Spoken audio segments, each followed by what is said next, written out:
नमस्कार सोहार, मैं पायल त्रिवेदी और आप देख रहे हैं न्यूज झारखंड। समय हो चला है झारखंड की खबरों को जानने का और उनसे अपडेट होने का। तो चलिए जानते हैं झारखंड की तमाम बड़ी खबरों को। इससे पहले अगर आप चैनल पर नए हैं तो हमारे चैनल न्यूज झारखंड को सब्सक्राइब करें और बेल आइकन को प्रेस कर दीजिए। गढ़वा में मूर्ति विसर्जन को लेकर विवाद, प्रशासन ने लगाई धारा 144। गढ़वा जिले के मदगी गांव में मूर्ति विसर्जन को लेकर विवाद गहराता जा रहा है। प्रशासन ने सुरक्षा के लिए धारा 144 लागू कर दी है, जबकि लखना गांव में भी इसी तरह का विवाद पहले ही उत्पन्न हुआ था। हिंदू समुदाय की आज एक बैठक हुई है, जिसमें विसर्जन के मुद्दे पर चर्चा की गई। मदगी गांव में प्रशासन ने प्रतिमा विसर्जन नहीं करने का फैसला लिया है। हालात को नियंत्रित करने के लिए पूरे क्षेत्र को पुलिस छावनी में तब्दील कर दिया गया है। डीसी और डीएसी, एसपी समेत कई अधिकारी मौके पर पहुंच चुके हैं। पहले लखना गांव में मुस्लिम समुदाय ने रास्ता रोक दिया था, जिसके चलते पत्थरबाजी की घटनाएं भी हुई। अब मदगी गाँव में भी प्रशासन ने विसर्जन को रोक दिया है।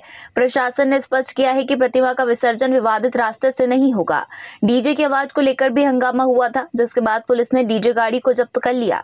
इस पूरे मामले में पूर्व विधायक सत्येंद्र नाथ तिवारी की पहल पर स्थिति को नियंत्रित किया गया। समुदायों के बीच एक समझौता हुआ, जिसके अनुसार हिंदू और मुस्लिम बस्तियों के रास्तों का उपयोग नहीं किया जाएगा। शादी और अंतिम संस्कार जैसे कार्यों में किसी प्रकार की आपत्ति नहीं होगी। सभी संबंधित पक्षों के बीच वार्ता जारी है और उम्मीद की जा रही है कि जल्द ही स्थिति सामान्य हो जाएगी। झारखंड विधानसभा चुनाव की घोषणा से पहले हेमंत सरकार की कैबिनेट बैठक कल ले सकती है कई बड़े फैसले। झारखंड विधानसभा चुनाव की घोषणा से पहले हेमंत सरकार ने 14 अक्टूबर को कैबिनेट की बैठक बुलाई है।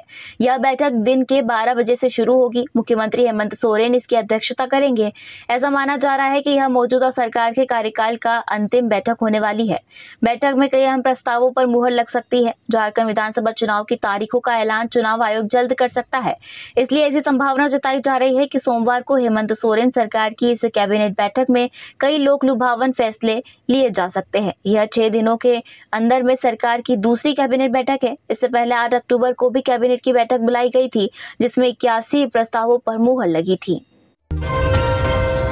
झारखंड कर्मचारी चयन आयोग सीजीएल परीक्षा में गड़बड़ी के आरोप, छात्रों का महाधरना कल। झारखंड कर्मचारी चयन आयोग द्वारा आयोजित सीजीएल परीक्षा 21 और 22 सितंबर को हुई थी। इसके बाद परीक्षा में गड़बड़ी के आरोपों के चलते छात्रों का विरोध थमने का नाम नहीं ले रहा है। अभ्यर्थी परीक्षा को रद्द करने और पेपर लीक के आरोप लगा रहे हैं।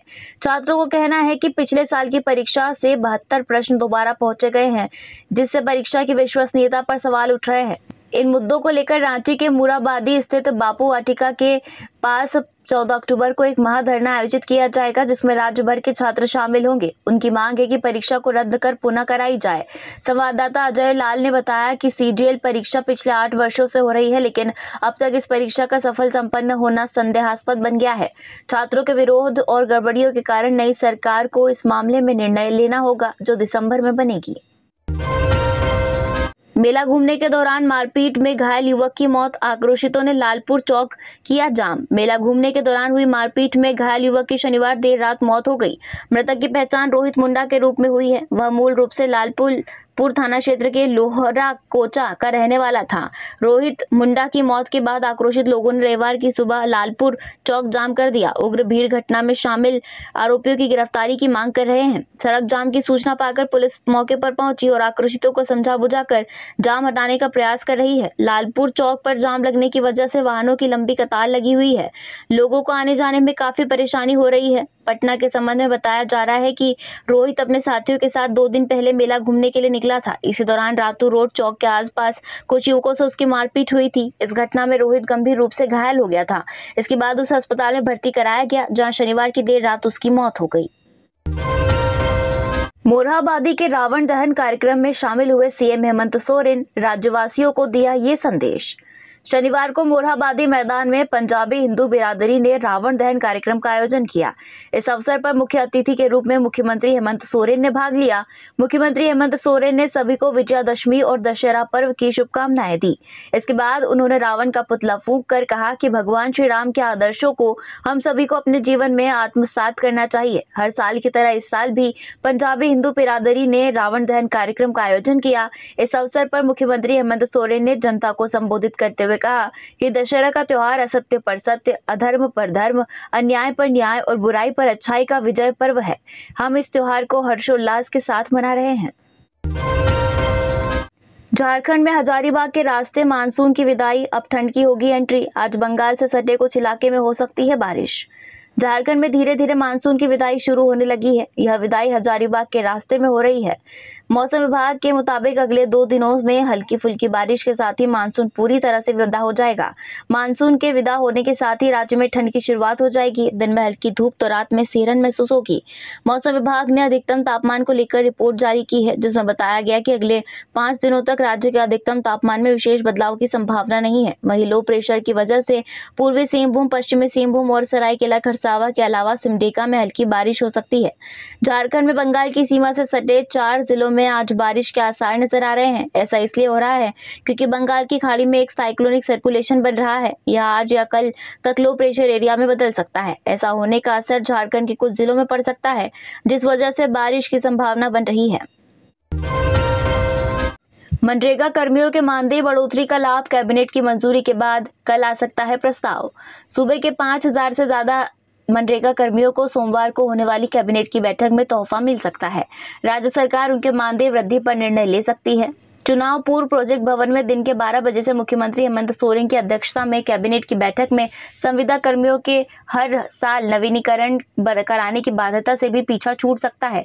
उनकी नियुक्ति 60 वर्ष तक सीधे करने की भी तैयारी चल रही है। कैबिनेट की बैठक को देखते हुए रविवार को भी मंत्रिमंडल सचिवालय एवं समन्वय विभाग, ग्रामीण विकास विभाग सहित अन्य विभाग के कुछ सेक्शन खुले रहे हैं। कैबिनेट से जुड़े संलेख तैयार किए गए हैं। झारखंड महाराष्ट्र में विधानसभा चुनाव की तारीखों का ऐलान जल्द। झारखंड और महाराष्ट्र में विधानसभा चुनाव की तारीखों का ऐलान जल्द हो सकता है। अटकलें लगाई जा रही है कि चुनाव आयोग 14 अक्टूबर या इससे 1-2 दिन बाद विधानसभा चुनाव की तारीखों का ऐलान कर सकता है। जानकारी के मुताबिक महाराष्ट्र में 26 नवंबर को और झारखंड में 29 दिसंबर को सरकार का कार्यकाल खत्म हो रहा है। हर बार आयोग सरकार के कार्यकाल खत्म होने के 45 दिन पहले आचार संहिता लागू करती है। हालांकि महाराष्ट्र सरकार के कार्यकाल के लिहाज से देखें तो अब सिर्फ 40 दिन ही शेष बचे हैं। यही कारण है कि चुनाव के ऐलान को लेकर राजनीतिक हलकों में अटकलें लगाई जाने लगी है। इन सब के बीच यह सवाल बना हुआ है कि झारखंड का विधानसभा चुनाव महाराष्ट्र के साथ होगा या महाराष्ट्र का विधानसभा चुनाव झारखंड के साथ। पहली स्थिति में अगले 1-2 दिन में आचार संहिता लागू हो सकती है, जबकि दूसरी स्थिति में नवंबर में छठ महापर्व के बाद आचार संहिता लागू हो सकती है। इस सवाल का जवाब अगले 1-2 दिन में मिल सकता है। जानकारी के मुताबिक चुनाव आयोग चुनाव की तारीखों का ऐलान दिवाली और छठ पर्व को ध्यान में रखकर करेगा। दशहरा देखकर लौट रहे युवक को हाथियों ने पटक कर मार डाला। 3 युवकों ने किसी तरह भागकर बचाई जान। गढ़वा जिले के भंडरिया से दशहरा देखकर जोनी खाड़ के रास्ते अपने गांव चुटिया लौट रहे 28 वर्षीय युवक को शनिवार की रात हाथियों ने कूचल कर मार डाला। वहीं 3 अन्य युवकों ने भागकर अपनी जान बचाई। घटना को लेकर बताया जा रहा है कि गढ़वा जिले के चुटिया में रहने वाले रामदेव सिंह, सचिन सिंह, अभिलाष सिंह व आलोक सिंह दशहरा देखकर 2 बाइक से गांव लौट रहे थे। इसी बीच रात करीब 10 बजे जोनी खाट सीजो के जंगल में ललमटिया के पास सड़क पर हाथियों का झुंड आ गया। हाथियों को देखकर एक मोटरसाइकिल चालक ने अपनी बाइक घुमाकर भागने में सफल रहा। वहीं दूसरे बाइक पर रामदेव के साथ सवार युवक सचिन भी कूदकर जंगलों की ओर भाग निकला, लेकिन बाइक चला रहे रामदेव को हाथियों ने अपनी चपेट में ले लिया। बीजेपी पर जमकर बरसे जेएमएम और कांग्रेस नेता, गोगी दीदी योजना को बताया फरेब। जेएमएम के नेताओं ने बीजेपी पर तीखे हमले किए और गोगो दीदी योजना को फरेब करार दिया। झारखंड में मीडिया पर से बात करते हुए जेएमएम नेता मनोज पांडे ने कहा कि गोगो दीदी योजना का कोई अस्तित्व नहीं है। उन्होंने सवाल किया कि क्या किसी को इस योजना का लाभ मिला है। जिस तरह से 15 लाख रुपए का वादा किया गया था वह भी झूठ निकला। उन्होंने बीजेपी पर आरोप लगाते हुए कहा कि ये लोग झूठ बोलकर जनता को भ्रमित करने का काम करते हैं। मनोज पांडे ने कहा कि झारखंड के लोग अब इस फरेबी राजनीति को समझ चुके हैं और जानते हैं कि उनका असली नेता कौन है। जैसे ही राज्य में मैया सम्मान योजना की तारीफ होने लगी, बीजेपी को परेशानी होने लगी और उन्होंने कोर्ट में पीआईएल दाखिल कर दी। मनोज पांडे का आरोप है कि बीजेपी महिला सशक्तिकरण का विरोध कर रही है और नहीं चाहती कि झारखंड की महिलाओं को सम्मान और अधिकार मिले। दूसरी ओर हरियाणा चुनाव परिणाम पर प्रतिक्रिया देते हुए कांग्रेस नेता राहुल गांधी के बयान को लेकर भी चर्चा हुई। चंपाई सोरेन ने किया 71 फीट ऊंचे रावण का दहन, बोले अत्याचार दुराचार फैलाने वालों को रावण की तरह जला देना है।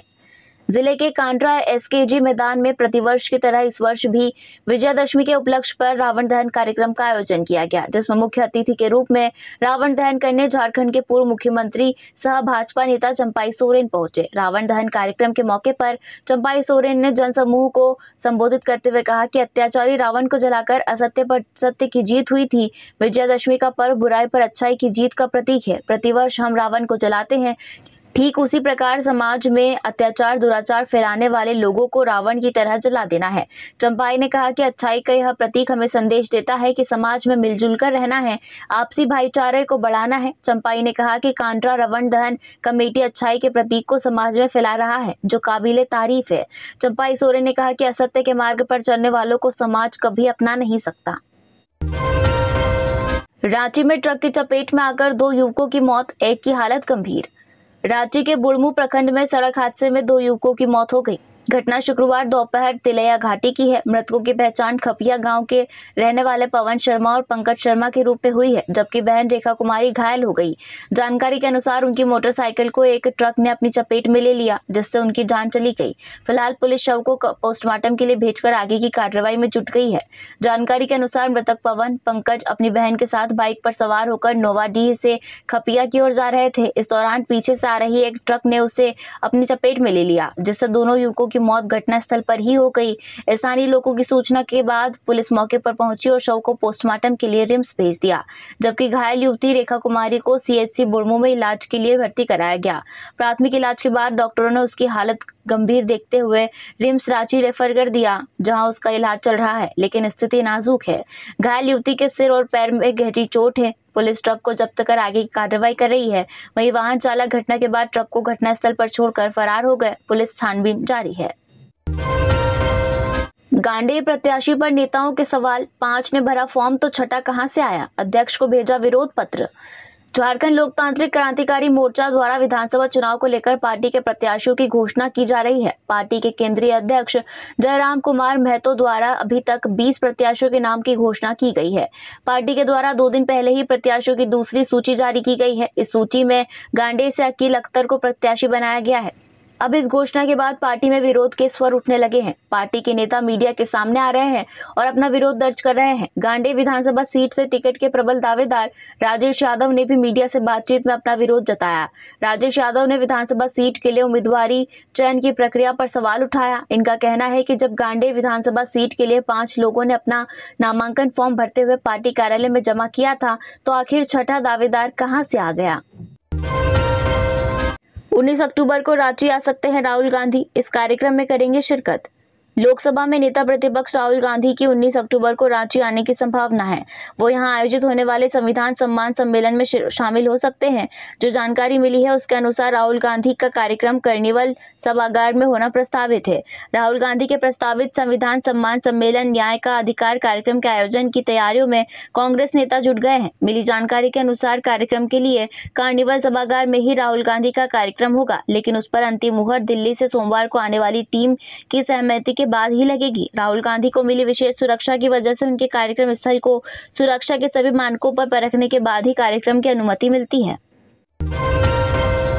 लोहरदगा में अनियंत्रित मोटरसाइकिल पेड़ से टकराई, 2 लोगों की मौत। लोहरदगा जिले के कुड़ू थाना क्षेत्र में एक दर्दनाक सड़क हादसा हुआ, जहां मोटरसाइकिल अनियंत्रित होकर पेड़ से टकरा गई।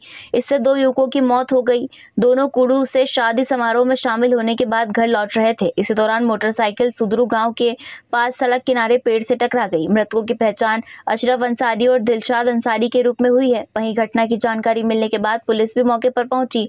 इसके बाद शव को कब्जे में लेकर पोस्टमार्टम के लिए भेजा। कुडू थाना प्रभारी कुलदीप टोम्पो ने कहा कि पुलिस मामले की जांच कर रही है। पोस्टमार्टम रिपोर्ट आने के बाद शव परिजनों को सौंप दिया जाएगा। वहीं घटना के बाद से ही परिजनों में मातम छा गया है। दुर्गा पूजा के दौरान अनोखा मूर्ति विसर्जन, पूजा समिति कर रही स्वच्छ भारत की परिकल्पना को साकार। देश भर में स्वच्छ भारत अभियान को लेकर कार्यक्रम आयोजित किए जा रहे हैं। आम लोगों को जागरूक किया जा रहा है। स्वच्छ भारत का सबसे सुंदर उदाहरण हजारीबाग की दुर्गा पूजा ने पेश किया। हजारीबाग की बंगाली दुर्गा मंडप की में बड़ी भव्यता के साथ दुर्गा पूजा की जाती है। भक्त 9 दिनों तक मां के दरबार में पहुंचकर अपनी हाजिरी लगाते हैं, फिर अनोखे तरीके से मूर्ति का विसर्जन करते हैं। हजारीबाग बंगाली दुर्गा स्थान में मूर्ति विसर्जन की विधि बेहद खास है। मंडप प्रांगण में कृत्रिम जलाशय बनाकर मूर्ति का विसर्जन किया गया। मूर्ति विसर्जन के पीछे मुख्य उद्देश्य स्वच्छ भारत की परिकल्पना है। पूजा समिति के सदस्यों का कहना है कि छठ तालाब में मूर्ति का विसर्जन किया जाता है, वहां साफ सफाई नहीं होती है, इस कारण मां को विदाई देते समय अच्छा नहीं लगता। सदस्यों का कहना है कि मूर्ति निर्माण में रंग के साथ कई वस्तुओं का उपयोग किया जाता है, इसलिए स्वच्छता को ध्यान में रखते हुए मां की प्रतिमा को कृत्रिम तालाब में विसर्जित किया गया। बाद में प्रतिमा की मिट्टी को पेड़ों की जड़ों में डाल दिया जाता है, जिससे पेड़ों को भी खाद के रूप में मिट्टी मिल जाती है। झारखंड में कांग्रेस की सीटों का फैसला आचार संहिता के बाद होगा। कांग्रेस के प्रदेश अध्यक्ष कमलेश ने हाल ही में मीडिया से बातचीत में कहा कि झारखंड में आगामी विधानसभा चुनावों में कांग्रेस कितनी सीटों पर चुनाव लड़ेगी, इसका निर्णय आचार संहिता लागू होने के बाद ही किया जाएगा। उन्होंने कहा कि कांग्रेस के सहयोगी दलों के साथ सीट शेयरिंग पर चर्चा गठबंधन की बैठक में होगी। कमलेश ने कहा कि कांग्रेस ने हाल ही में विभिन्न जिलों में जनसंवाद कार्यक्रम आयोजित किया था और महात्मा गांधी, लाल बहादुर शास्त्री और स्वतंत्रता सेनानी सोमा टाना भगत के जन्मदिन के अवसर पर राज्य में बड़े कार्यक्रम आयोजित किए थे। उन्होंने कहा कि कांग्रेस की स्थिति का आकलन और आगामी रणनीति पर चर्चा गठबंधन की बैठक में की जाएगी। बीजेपी के आरोपों पर प्रतिक्रिया देते हुए कमलेश ने कहा कि मुख्यमंत्री हेमंत सोरेन के नेतृत्व में गठबंधन सरकार जन कल्याणकारी योजनाएं चला रही है और झारखंड की जनता उनके साथ है। उन्होंने विश्वास जताया कि आगामी चुनाव में भी गठबंधन सरकार को बहुमत मिलेगा। सिमडेगा में महिला की काटकर हत्या, शनिवार की देर रात से थी लापता, गांव के सुनसान जगह पर मिली लाश। ठेठई टांगर थाना क्षेत्र के पतरा टोली गांव में अज्ञात अपराधियों ने एक महिला की धारदार हथियार से काटकर हत्या कर दी। महिला की पहचान पतरा टोली निवासी जसमती देवी 45 वर्ष के रूप में हुई है। बताया गया कि शनिवार की देर शाम तक वह घर वापस नहीं लौटी तो परिजनों ने खोजबीन शुरू की, लेकिन उसका पता नहीं चला। इसके बाद रविवार की अगले सुबह लोगों ने गांव की ही सुनसान जगह पर महिला का शव पड़ा देखा। घटना की जानकारी ग्रामीणों ने पुलिस को दी। सूचना मिलते ही थाना प्रभारी मुर्ताज अंसारी घटनास्थल पर पहुंचे। पुलिस ने जांच पड़ताल शुरू की। थाना प्रभारी ने कहा कि हत्या क्यों और किसने की है, पुलिस इसका पता लगा रही है। जल्द ही घटना का उद्भेदन कर लिया जाएगा। झारखंड विधानसभा चुनाव की तैयारी, जेएमएम केंद्रीय कमेटी की बैठक कल।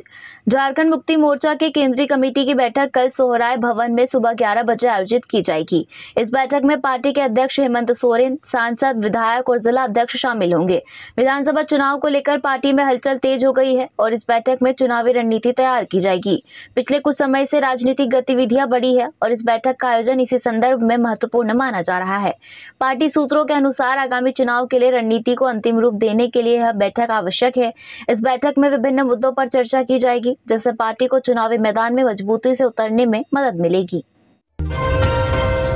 देवघर जंगल में शत विशत हालत में मिला व्यक्ति का शव, पिछले 4 दिन से था लापता। दुर्गा पूजा के मौके पर जहां पूरा देवघर खुशियां मना रहा था, वहीं देवघर में एक ऐसा भी परिवार जो आज गम में डूबा हुआ है। दरअसल सारवा थाना इलाके के पचोडी गांव का रहने वाला एक शख्स पिछले कई दिनों से गुम था। परिवार वाले उसे ढूंढ रहे थे, लेकिन उसका कोई पता नहीं चला। इस बीच शनिवार को सुबह सारवा थाना क्षेत्र के अजय नदी की झाड़ी में एक अनजान व्यक्ति का शव मिला। मृतक की उम्र करीब 40 साल से 45 साल की बताई जा रही थी। सुबह स्थानीय लोगों ने नदी किनारे घूमने गए तो लोगों ने एक शत विशत स्थिति में शव को देखा, जिसकी सूचना स्थानीय पुलिस को दी। स्थानीय लोगों से सूचना प्राप्त होने के बाद सारवा थाना की पुलिस मौके पर पहुंची और छानबीन में जुट गई। वहीं पुलिस ने शव को कब्जे में लेकर पोस्टमार्टम के लिए भेज दिया। पुलिस का कहना है कि शव की खराब स्थिति के कारण काफी देर तक उनकी शिनाख्त नहीं हो पा रही थी, लेकिन मृतक के परिवार से जब संपर्क किया गया तो पता चला कि मृतक पचोडी गाँव का है। सरायकेला में बॉयलर ब्लास्ट, पिता की मौत, बेटा गंभीर रूप से घायल। सरायकेला जिले के आदित्यपुर औद्योगिक क्षेत्र की ताला इंटरप्राइजेज फैक्ट्री में शनिवार रात भीषण हादसा हुआ। यहां बॉयलर ब्लास्ट में एक व्यक्ति की मौत हो गई, वहीं मृतक का बेटा गंभीर रूप से घायल है। दोनों हादसे के समय वहीं पर काम कर रहे थे। मृतक की पहचान भाटिया बस्ती निवासी मदन प्रसाद के रूप में हुई है, जबकि घायल का नाम शुभम प्रसाद है। मिली जानकारी के अनुसार दोनों साथ में काम कर रहे थे। इसी समय फैक्ट्री में आग लग गई। इससे मदन प्रसाद आग की चपेट में आने से मौके पर ही मौत हो गई। वहीं शुभम प्रसाद गंभीर रूप से झुलस गया। इसके बाद घायल को आनंद फानन में अस्पताल ले जाया गया, जहां उसका इलाज चल रहा है। वहीं हादसे की जानकारी मिलने के बाद आदित्यपुर थाना पुलिस मौके पर पहुंची। वहीं थाना प्रभारी राजीव कुमार सिंह ने घटना की पुष्टि की, साथ ही अग्निशमन की टीम को भी बुलाकर आग को बुझा दिया। 14वीं हॉकी इंडिया सीनियर पुरुष राष्ट्रीय चैंपियनशिप 2024 रांची में 19 अक्टूबर को हॉकी झारखंड का ट्रायल।